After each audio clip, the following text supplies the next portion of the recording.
136 ಸ್ಥಾನ ಬರೋದಕ್ಕೆ ಡಿಸಿಎಂ ಡಿಕೆಶಿ ಕೊಡುಗೆ ಇದೆ. ಡಿಕೆಶಿ ಸಿಎಂ ಆಗೋದನ್ನ ಯಾರೂ ತಪ್ಸಕ್ಕಾಗಲ್ಲ.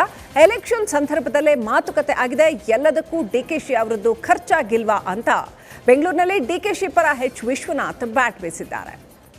ಶಿವಕುಮಾರ್ದು 136 ಜನ ಬರಬೇಕಾದ್ರೆ ಅವ್ರ ಕಾಂಟ್ರಿಬ್ಯೂಷನ್ ಇದೆ, ಅವ್ನ ಕಮಿಟ್ಮೆಂಟ್ ಇಲ್ವಾ, ಅವ್ನ ಎಕ್ಸ್ಪೆಂಡಿಚರ್ ಆಗಿಲ್ವ ಎಲ್ಲದಕ್ಕೂ. ಹಾಗಾಗಿ ಇಟ್ಸ್ ಅ ಫ್ಯಾಕ್ಟ್.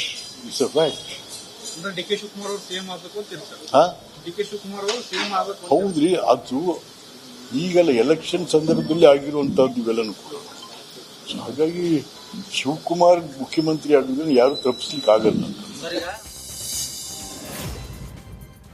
ಒಂದ್ ಕಡೆ ಡಿಕೆಶಿ ಪರ ಎಚ್ ವಿಶ್ವನಾಥ್ ಬ್ಯಾಟ್ ಬೀಸಿದ್ರೆ, ಮತ್ತೊಂದು ಕಡೆ ಸಿಎಂ ಸಿದ್ದರಾಮಯ್ಯ ಪರ ಜಿಟಿ ದೇವೇಗೌಡ ಬ್ಯಾಟ್ ಬೀಸಿದ್ದಾರೆ. ಮೈಸೂರಿನಲ್ಲಿ ಮಾತನಾಡಿದ ಅವರು, ಮೂಡಾ ಕೇಸ್ನಲ್ಲಿ ಸಿಎಂ ರಾಜೀನಾಮೆ ಕೊಡೋ ಅಗತ್ಯ ಇಲ್ಲ. ವಿಪಕ್ಷಗಳ ನಾಯಕರ ಮೇಲೆ ಎಫ್ಐಆರ್ಗಳು ಇಲ್ವಾ? ಸಿದ್ದರಾಮಯ್ಯ ಯಾಕೆ ರಾಜೀನಾಮೆ ಕೊಡಬೇಕು? ಕೋರ್ಟ್ ತೀರ್ಪು ನೀಡಲಿ, ಆಮೇಲೆ ನೋಡೋಣ ಅಂತ ಹೇಳಿದ್ದಾರೆ. ನಾನು ಆಗಲೇ ಹೇಳಿದ್ದೀನಿ, ಕೇಂದ್ರದ ಮಂತ್ರಿಗಳು, ಕೇಂದ್ರದ ಎಂಪಿಗಳು, ರಾಜ್ಯದ ಮಂತ್ರಿಗಳು, ರಾಜ್ಯದ ಎಂಪಿಗಳು, ಅವ್ರ ಮೇಲೆ ಮಾಜಿ ಯಾರೇ ಸಿ ಎಮ್ಗಳೇ ಇರ್ಬೋದು, ಹಾಲಿ ಸಿ ಎಮ್ ಇರ್ಬೋದು, ಎಲ್ಲರ ಮೇಲೂ FIR ಇದೆ, ಕೋರ್ಟ್ಗಳಲ್ಲಿ ಇದ್ದಾವೆ, ನಡೀತಾ ಇದೆ. ಯಾರೂ ರಾಜೀನಾಮೆ ಕೊಟ್ಟಿಲ್ಲ. ಇದಕ್ಕೋಸ್ಕರ ಇತಿಹಾಸ ನಾವ್ಯಾರು ಕಾಣ್ತೀವಿ. 10-15 ವರ್ಷದ ಇತಿಹಾಸದ ಈಚೆಗೆ ರಾಜೀನಾಮೆ ಕೊಟ್ಟರೆ ನಿದರ್ಶನಗಳಂತೂ ಇಲ್ಲ.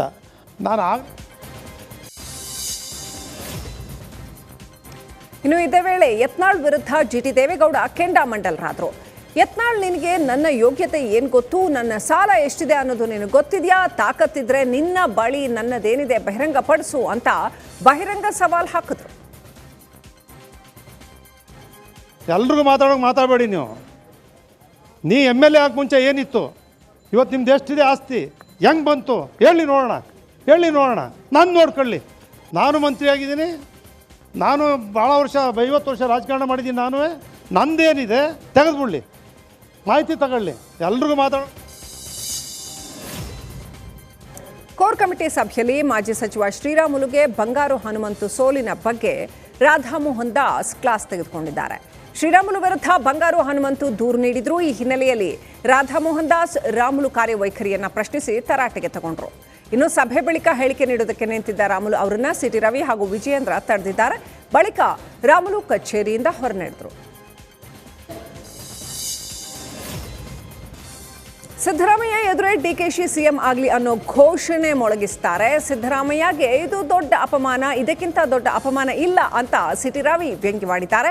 ಬೆಂಗಳೂರಿನಲ್ಲಿ ಮಾತನಾಡಿದ ಅವರು, ಸಿದ್ದರಾಮಯ್ಯ ಅವರನ್ನ ಎದುರು ಕೂರಿಸ್ಕೊಂಡೇ ಅಪಮಾನ ಮಾಡಿದಾರಲ್ಲ, ಸಿದ್ದರಾಮಯ್ಯ ಸ್ವಾಭಿಮಾನಿ ಅಂತ ನಾನು ಅನ್ಕೊಂಡಿದ್ದೆ. ಅವರದ್ದು ಸ್ವಾಭಿಮಾನದ ರಾಜಕಾರಣ ಅಂತ ಅನ್ಕೊಂಡಿದ್ದೆ.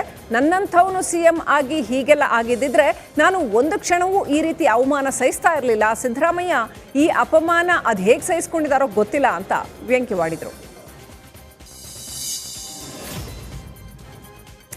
ಪಕ್ಷ ಕರೆದ್ರೆ ನಾನು ಬಿಜೆಪಿಗೆ ಸೇರ್ತೀನಿ, ಬಿಜೆಪಿಗೆ ನನ್ನ ಅವಶ್ಯಕತೆ ಇಲ್ಲ ಅಂತ ಅನ್ಸಿರ್ಬೇಕು, ಹಾಗಾಗಿ ಆಹ್ವಾನಿಸಿಲ್ಲ ಅಂತ ಮಾಜಿ ಶಾಸಕ ರಘುಪತಿ ಭಟ್ ಹೇಳಿಕೆ ನೀಡಿದ್ದಾರೆ.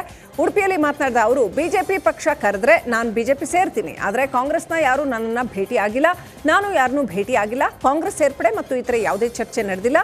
ಮುಂದಿನ ವಿಧಾನಸಭಾ ಚುನಾವಣೆಗೆ ನಾನು ಸ್ಪರ್ಧಿಸ್ತೀನಿ, ಬಿಜೆಪಿಯಲ್ಲಿ ನಿಲ್ಲಬಹುದು ಅಥವಾ ಪಕ್ಷೇತರನಾಗಿ ಸ್ಪರ್ಧಿಸಬಹುದು ಅಷ್ಟೇ ಅಂತ ಹೇಳಿದರು. ನಾನು ಪಕ್ಷ ಕರೆದ್ರೆ, BJP ಕರೆದ್ರೆ ಹೋಗ್ತೇನೆ ಅಂತ ಸ್ಪಷ್ಟ ಹೇಳಿದ್ದೇನೆ. ನನಗೆ ಯಾರೂ ಕರೀಲೂ ಇಲ್ಲ, ಮಾತಾಡಲೂ ಇಲ್ಲ, ನನ್ನ ಹತ್ರ ಬರಲಿಲ್ಲ. ಅಂದರೆ ನನ್ನ ಅವಶ್ಯಕತೆ ಇಲ್ಲ ಅಂತ ಅನಿಸಿದೆ ಈಗ ಅವರಿಗೆ. ಹಾಗಾಗಿ ನಾನು ನನ್ನಷ್ಟಕ್ಕಿದ್ದೇನೆ. ಅಲ್ಲ, ಬೇರೆ ನನ್ನ ಕೆಲಸಕ್ಕೆ ಎಲ್ಲರೂ ಭೇಟಿಯಾಗಿರ್ಬೋದು, ಕಡೆಗೆಲ್ಲ ನೀವು ಅವ್ರನ್ನ ಭೇಟಿಯಾಗಿರೋರು ಕೇಳಿದೆ ಅಂತ. ರಾಜಕೀಯಕ್ಕೆ ಸೇರ್ಲಿಕ್ಕೋಸ್ಕರ ಯಾರನ್ನು ಭೇಟಿಯಾಗಿಲ್ಲ. ನಂದು ಮಾಡಿದ್ದೇನೆ. ನಾನು ಮೆಂಬರ್ ಈಗ ಅಲ್ಲ, ಅವರು ಅಪ್ರೂವ್ ಮಾಡಬೇಕಿನ್ನು. ನಿಮಗೆ ಅದರಲ್ಲಿ ಸಿಸ್ಟಮಿಗೆ ನಾನು ಅದರಲ್ಲ ತೊಡಗಿದ್ದು. ನಾನು ಜಿಲ್ಲಾಧ್ಯಕ್ಷ. ಅದು ಹೇಗೆ ಅಂದರೆ ಮಿಸ್ ಕಾಲ್ ಕೊಟ್ಟು ನಮ್ಮ ಡೀಟೇಲ್ಸ್ ಕೊಡಬೇಕು. ಅದು ನಾನು ಮಾಡಿದ್ದೇನೆ. ಇನ್ನು ಸ್ಥಾನೀಯ ಸಮಿತಿಗೆ ಬರ್ತದೆ. ಅದು ಅವರು ಅಪ್ರೂವ್ ಮಾಡಿ ನಗರ ಸಮಿತಿಯವರು ಇವರಿಗೆ ಮಾಡ್ಬೋದು. ಇಲ್ಲಿ ಯಾರಾದೊಬ್ಬ ಟೆರರಿಸ್ಟ್ ಮೆಂಬರ್ ಆದರೆ ಹಾಗೆ ಅವರು ಇನ್ನೂ ನನ್ನದು ಮಾಡಿ ಅಪ್ರೂವ್ ಮಾಡಿದ. ಹಾಸನ ಜಿಲ್ಲೆಯ ಆಲೂರು ತಾಲೂಕಿನಲ್ಲಿ ಕಾಡಾನೆ ದಾಳಿಗೆ ವೃದ್ಧರೊಬ್ಬರು ಬಲಿಯಾಗಿದ್ರು. ಮೃತ ಪುಟ್ಟಯ್ಯನನ್ನ ಕೊಂದು ಕಾಡಾನೆ ಕಾಫಿ ಗಿಡದಲ್ಲಿ ಶವ ಬಚ್ಚಿಟ್ಟು ಹೋಗಿತ್ತು.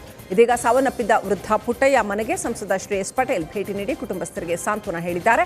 ಈ ವೇಳೆ ಪುಟ್ಟಯ್ಯ ಪುತ್ರರು, ನಮ್ಮ ತಂದೆ ದೇಹವನ್ನ ಕೊಂದು ಆನೆ ಮುಚ್ಚಿಟ್ಟಿತ್ತು, ನಮ್ಮ ತಂದೆಗಾದ ಸ್ಥಿತಿ ಯಾರಿಗೂ ಬರಬಾರ್ದು ಅಂತ ಗೋಳಾಡಿದ್ರು. ಯಾವೇ ದ್ರೋಹ ಮಾಡಿಲ್ಲ ಅಪ್ಪ, ದೇವರು ನಮ್ಮ ಅಪ್ಪ ದೇವರು ಫೈನಾನ್ಸ್ ಏನು ಉಳಿದಿಲ್ಲ ಸರ್, ಏನು ಉಳಿದಿಲ್ಲ. ಅದರಿಂದ ಏನು ಇಲ್ಲೆಲ್ಲ ಕುಂತೇನೆ ಪ್ಲಾಸ್ಟರ್ ಆಗೋಯ್ತು, ಏನು ಉಳಿದಿಲ್ಲ. ಇಲ್ಲಿ ಏನು ಉಳಿದಿಲ್ಲ ಮಾಡಿ ಮಾತು ಉಳಿದಿದೆ ಸರ್, ಅಷ್ಟೇ. ಏನು ಉಳಿದಿಲ್ಲ ಸರ್, ಏನು ಉಳಿದಿಲ್ಲ, ಏನು ಉಳಿದಿಲ್ಲ, ಏನು ಉಳಿದಿಲ್ಲ ಸರ್, ಏನು ಉಳಿದಿಲ್ಲ ಸರ್. ಎಲ್ಲ ಚಿಕನ್ ನಾಯಿಗಳ ತಿಂದಾಕಿ ನಾಯಿಗಳ ತಿಂದಾಕಿ ಸುಮ್ಮನೆ ಹೇಳಕ್ಕೆ ಹೇಳ್ಕೋಬೇಕು. ಸುಮ್ಮನೆ ಬಂದ ಬೆಳಿಗ್ಗೆ ಚಾಮರಾಜಪೇಟೆಯಲ್ಲಿ ಹಸುವಿನ ಕೆಚ್ಚಲು ಕೊಯ್ದ ವಿಕೃತಿ ಮೆರೆದ ಪ್ರಕರಣ ಮಾಸುವ ಬೆನ್ನಲ್ಲೇ ಇದೀಗ ಅಮೃತಹಳ್ಳಿ ಪೊಲೀಸ್ ಠಾಣಾ ವ್ಯಾಪ್ತಿಯಲ್ಲಿ ಹಸುಗಳ ಕಳ್ಳತನದ ಪ್ರಕರಣ ಬೆಳಕಿಗೆ ಬಂದಿದೆ.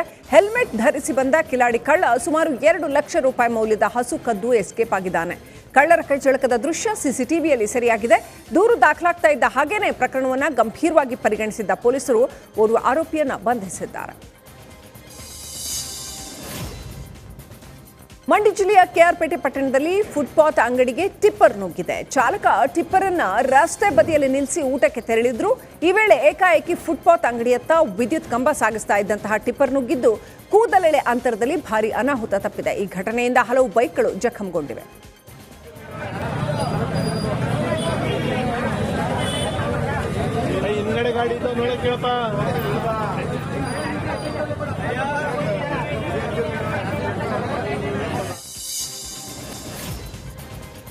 ರೋಡ್ ರಾಬರಿ ಪ್ರಕರಣ ಸಂಬಂಧ ಇಬ್ಬರನ್ನ ಪೊಲೀಸರು ವಶಕ್ಕೆ ಪಡೆದಿದ್ದಾರೆ. ಕೇರಳದ ತ್ರಿಶೂರಿನ ರಜನಿ ಹಾಗೂ ಪ್ರಮೋದ್ ಎಂಬುವವರನ್ನ ಮೈಸೂರು ಪೊಲೀಸರು ವಶಕ್ಕೆ ಪಡೆದಿದ್ದಾರೆ. ದರೋಡೆಕೋರರು ರಜನಿ ಮೂಲಕವೇ ವಾಹನವನ್ನ ಬಾಡಿಗೆಗೆ ಪಡೆದಿದ್ರು. ಮೈಸೂರು ಹಾಗೂ ಕೇರಳ ಪೊಲೀಸರು ರಜನಿ ಮತ್ತು ಪ್ರಮೋದ್ ಮೂಲಕ ಮತ್ತಷ್ಟು ಮಾಹಿತಿಯನ್ನ ಕಲೆ ಹಾಕ್ತಾ ಇದ್ದಾರೆ. ಮಂಡ್ಯ ಜಿಲ್ಲೆ ಶ್ರೀರಂಗಪಟ್ಟಣ ತಾಲೂಕಿನ ಕರಿಘಟ್ಟದಲ್ಲಿ ಪೊಲೀಸರ ಗನ್ ಸದ್ದು ಮಾಡಿದೆ. Palahalli rowdy sheeter Supreeth alias Suppi ಕೊಲೆ ಪ್ರಕರಣ ಆರೋಪಿ ಮೇಲೆ ಫೈರಿಂಗ್ ನಡೆದಿದೆ. ಕೊಲೆ ಆರೋಪಿ ಪ್ರಮೋದ್ ಎಂಬಾತನನ್ನ ಪೊಲೀಸರು ಕಾಲಿಗೆ ಗುಂಡು ಹಾರಿಸಿ ಬಂಧಿಸಿದ್ದಾರೆ. ಗಾಯಾಳು ಆರೋಪಿ ಶ್ರೀರಂಗಪಟ್ಟಣ ತಾಲೂಕು ಆಸ್ಪತ್ರೆಗೆ ದಾಖಲಾಗಿದ್ದಾನೆ. ತುಮಕೂರು ಹಾಲು ಒಕ್ಕೂಟದ ಅಧ್ಯಕ್ಷ ಸ್ಥಾನಕ್ಕೆ ಚುನಾವಣೆ ನಡೆದಿದೆ. ಈ ಚುನಾವಣೆಯಲ್ಲಿ ಪಾವಗಡ ಶಾಸಕ ವೆಂಕಟೇಶ್ ತುಮುಲ್ ಅಧ್ಯಕ್ಷರಾಗಿ ಆಯ್ಕೆಯಾಗಿದ್ದಾರೆ. ಚುನಾವಣೆಯಲ್ಲಿ ಸತತ 9 ಮತಗಳಿಂದ ಎಸ್ಆರ್ ಗೌಡನ ವಿರುದ್ಧ ಭರ್ಜರಿ ಗೆಲುವನ್ನು ಸಾಧಿಸಿದ್ದಾರೆ. ಇನ್ನು ಶಾಸಕ ವೆಂಕಟೇಶ್ ತುಮುಲ್ 14 ನಿರ್ದೇಶಕರನ್ನ ಹೊಂದಿರ್ತಾರೆ.